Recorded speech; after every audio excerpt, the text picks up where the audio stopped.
मिर्ज़ा साहब, हमारा सूबेदार साहब आपका बहुत बेचैनी से इंतज़ार किया। उन्हें एक ज़रूरी काम से जलालाबाद जाना था। उन्होंने हमें बताया तो हम रहीम खान आपकी खिदमत में आया। आपको परेशान होने की कोई ज़रूरत नहीं। हम और हमारा बे ने सारा बंदोबस्त कर दिया है। अब आप आराम फरमाएं और जो बात हो हमें बताएं। सूबेदार साहब कब तक वापस आएंगे? यूँ समझिए कल शाम तक आ जाएगा। जाने से पहले हमें सब समझा गए हैं। हम आपकी खिदमत में ही रहूँगा। हमारी बहन मरियम ने घर का सारा सफाई करा दिया है। हमारे होते हुए आपको कोई परेशानी नहीं होगी। मरियम, मरियम। मिर्ज़ा साहब, ये हमारी बहन मरियम है। मरियम, ये मिर्ज़ा साहब और ये उनकी बेगम है। अस्सलाम वालेकुम। वालेकुम सलाम। मैंने गुस्ले का इंतजाम कर दिया है। आप थकी होंगी, बच्ची को मैं ले लेती हूँ। आप ताज़ा दम हो जाए।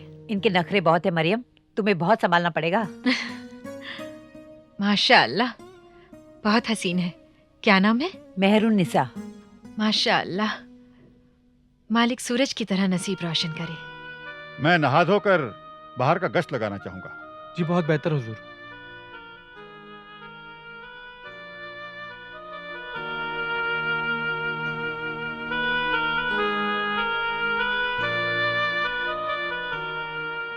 बहुत ख्याल रखिएगा हमारी शहजादी का।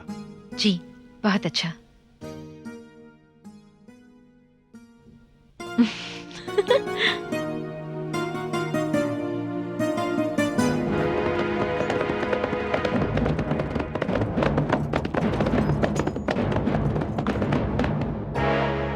हमें अब तक जो खबर मिली है उससे लगता है कि दुश्मन की फौजें हमारे अंदाजे से कई गुना ज्यादा हैं।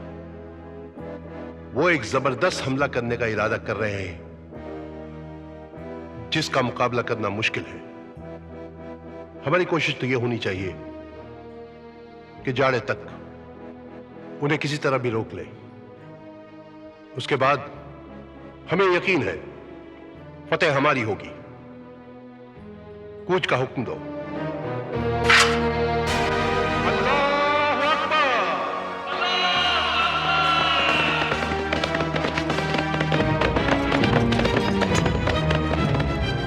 इस वक्त हम यहां पर हैं। जी, लेकिन ताजुब है अभी तक यूसुफ शाह की फौज हमारे सामने नहीं आई।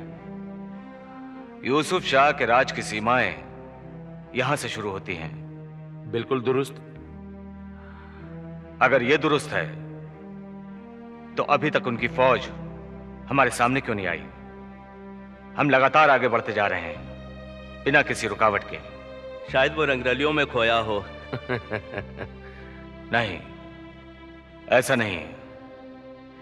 उसकी सेना जरूर पहाड़ों में ताक में बैठी है। यह इत्तला हमें बकरवालों से मिली है। बकरवाल? ये कौन होते हैं? वो चरवाहे जो जानवर चराने के लिए चरागाहों की तलाश में घूमते रहते हैं।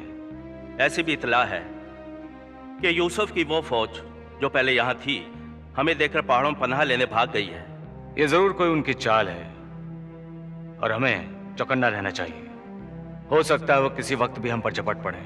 आप ठीक कहते हैं राजा साहब, पहाड़ी रास्ते बहुत ही उलझे हुए और खतरनाक हैं।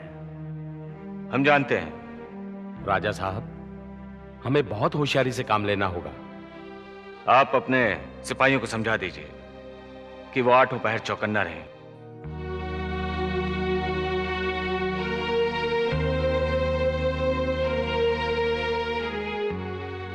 अब बस करो अस्कदारा, आप आंखें बंद कर लीजिए, सो जाइए। नींद कहाँ आती है? 2 महीने गुजर गए, शहंशाह अब तक आगरा नहीं लौटे हैं। इसके अलावा भी कुछ और है जिसकी वजह से आप इतनी उदास हैं? जिंदगी बेमानी हो गई है, अकेलापन और बीते दिनों की यादें हमें अंदर ही अंदर से खोखला कर रही हैं। कनीज ये पूछने की हिम्मत कर सकती है कि हुजूर के चैनो सुकून को छीनने वाली ऐसी कौन सी वजह है? रात एक अजीब ख्वाब देखा। यूं लगा जैसे जिंदगी का कोई मकसद ही नहीं है। एक अंधेरा सा छाया हुआ है, और उस अंधेरे में दूध जैसा कोहरा आसमान से उतरकर हमें घेर रहा है।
मेहरू,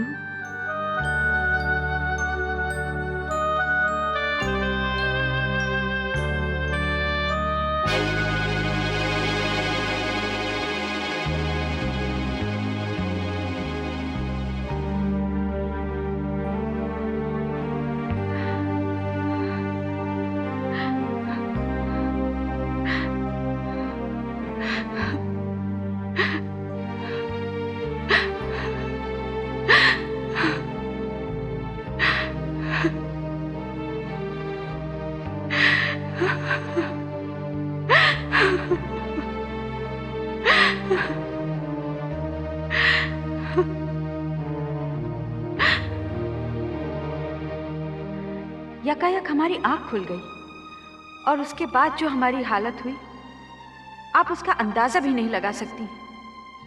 मैं आपके दुख को महसूस कर सकती हूँ मल्लिका।